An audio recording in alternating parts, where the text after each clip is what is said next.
अस्सलाम अलैकुम मेरे चैनल के नाजरीन।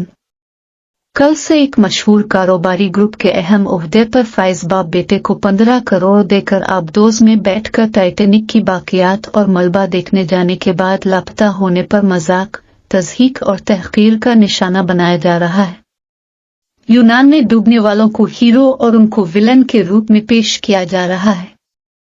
यहाँ दौलतमंद होना जुर्म है कि हर कोई यही फर्ज कर लेता है कि ये दौलत नाजायज ज़राए से कमाई गई है। अपनी दौलत से अपनी मनपसंद जिंदगी गुजारना भी यहाँ गलत है।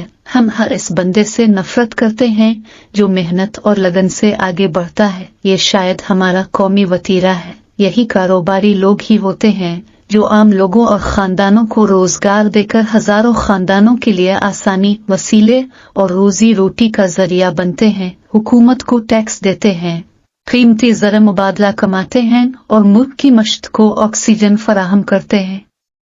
ये लोग अगर न हों तो आपकी मईशत का पहिया जाम हो जाए। हमने ऐसे लोगों की तज़हीक कर कर के इस मुल्क को कारोबार के लिए जहन्नम बना दिया है।